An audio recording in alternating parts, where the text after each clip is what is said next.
할렐루야. 말씀으로 하루를 여는 복된 이 새벽에 하나님께서 우리에게 주시는 귀한 말씀은 구약성경 창세기 47장 1절에서 4절까지 되겠습니다. 온라인 동참하는 여러분도 다 함께 성경을 펴주시고 같이 말씀 속으로 들어가 보실까요?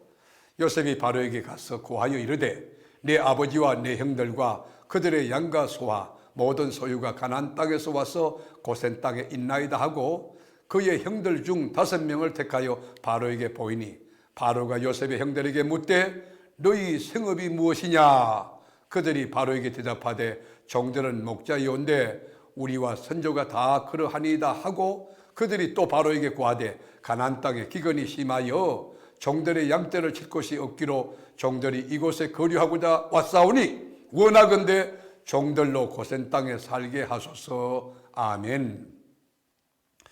예수님은 크리스찬은 중요한 결정을 내릴 때, 어떤 일을 선택할 때 인간적으로 편리하냐, 또 물질적인 유익이 있느냐, 혜택이 있느냐, 그게 기준이 되어서는 안 됩니다. 하나님의 관점에서 하나님의 기준으로 영적인 것을 많이 고려하면서 선택하고 결정해야 하는 것입니다. 왜냐하면 자신이 선택한 곳에서 보고 듣고 만나며 그리고 이 사회적 환경의 동물이기 때문에 그게 영향을 받기 때문입니다. 요셉은 자신의 가족들이 애굽의 우상 문화에 물들이지 아니하고 하나님의 백성으로서 구별되게 살 수 있도록 살기 위하여 하나님의 백성으로 이렇게 결단하고 이 구별된 삶을 살기를 원했습니다. 그러나 여러분, 이 구별을 고립이라고 오해하면 안 됩니다. 구별과 고립은 다른 거죠. 요셉의 형제들은 바로의 부탁으로 고센 땅에 살고 있으나 바로의 가축을 돌보는 일도 해야 되었습니다. 여러분, 하나님의 사람은 영적인 조건과 환경을 우선으로 생각해야 됩니다. 고센 땅은 잠시 머무를 곳이지 영원한 약속의 땅, 언약의 땅은 아닙니다. 바로 왕이 형들에게 묻습니다. 생업이 뭐냐? 네 직업이 뭐냐? 이렇게 물을 때 요셉의 가족들의 생계에 관심을 가지고 묻는 그런 질문이었어요. 형들은 요셉이 가르쳐준 대로 조상 대대로 목축업을 하면서 살았다고, 이게 목동이라고 그렇게 고백합니다. 애굽 사람들은 나일강을 중심으로 농사를 짓고 사는 사람입니다. 그래서 목축업하는 유목민들을 야만이로 여기고 그들과 접촉하는 것을 매우 꺼려하고 멀리했습니다. 그 이유 가운데 하나는 그들이 신성시하는 짐승을 잡는 그 때문입니다. 요셉은 애굽 사람들이 우리로 보는 종인데 형들이 목축업한다 하면 요셉을 무시할지도 모르지만 손해 갈지도 모르지만 그 직업을 숨기지 않았습니다. 그리고 당시 목축업을 하는 사람들은 유랑민이었습니다. 이곳에서 저곳에서 텐트 치고 걷고 오늘은 여기서 내일은 저기서 삽니다. 그렇게 씻을 데가 없으니까 온몸에 냄새가 나고 거지 왕초지요. 가난에 찌든 사람이었어요. 천직 가운데 천직이에요. 그렇지만 요셉은 자기 가족 아버지의 직업에 대하여 자랑스럽게 목축업한다고 이야기했습니다.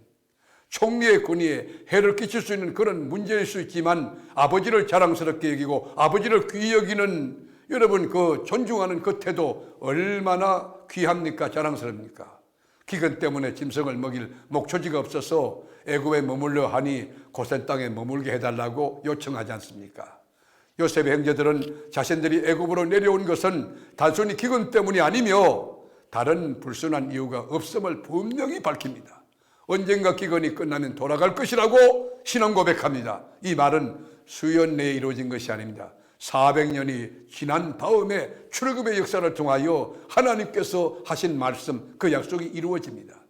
요셉의 가족들이 이런 후한 대접을 받는 것은 요셉 때문이었습니다. 여러분, 내가 존귀한 하나님의 사람으로 바로 서면 하나님께도 영광이 되지만 세상에서 선한 영향력으로 우리 가족들, 우리 목장원들, 우리 직장 그리고 모든 사람들이 복을 받게 되는 것 아닙니까? 그것이 나 때문이 아닙니다. 그리스도 때문임을 잊지 않아야 되는 것입니다. 바로는 형들 중에서 능력 있는 자에게는 왕의 재산을 돌보는 특별한 일을 맡길 것이라고 약속을 합니다. 바로가 야곱에게 나이를 묻자 야곱은 내 인생길 130년 살았지만 험악한 세월을 살았다고 요약해서 보고합니다.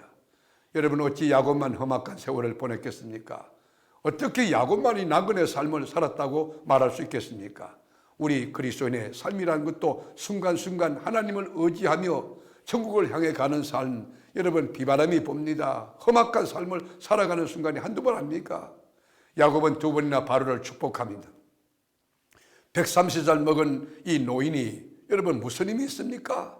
그런데 그 시대의 제국의 지배자였던 이 바로를 축복한다. 이거 어떻게 보면은 인간의 기준에서 무례한 행동일 수 있어요. 이도 다 빠졌지 백발은 성성하지 몸에 냄새는 나지. 여러분 귀신 5분 전 같은 그런 여러분 야곱이 130세 노인이 왕을 축복한다. 여러분 그러나 야곱의 신앙을 보십시오. 그 안에 하나님이 있다는 거예요. 주님의 이름으로 축복한다는 거예요. 그 주님의 이름의 권세를 가지고 바로 왕을 축복하는 것입니다. 어떤 내용으로 복을 빌었는지 알 수는 없지만 여러분 비록 늙었고 미약한 그런 존재지만 살아계신 하나님의 이름으로 축복하는 그 태도 얼마나 귀합니까? 여러분이 주님의 이름으로 축복하세요. 목장원들을 축복하고 교구원을 축복하고 기관을 축복하고 우리 교회 안에 그 많은 교인들을 주님으로 축복하는 거예요.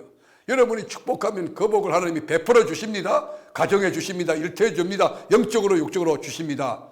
만에 하나 그가 받을 자격이 없으면 그 축복은 여러분에게 되돌아오는 것입니다.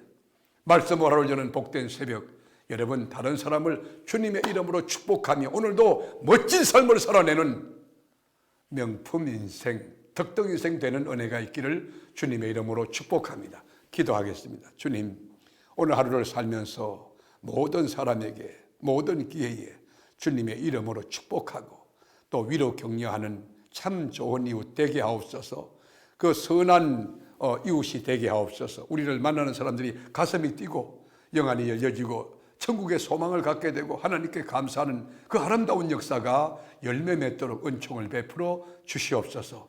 우리를 죄와 사망에서 건져내신 예수님의 이름으로 간절히 축복하며 기도드리옵나이다. 아멘.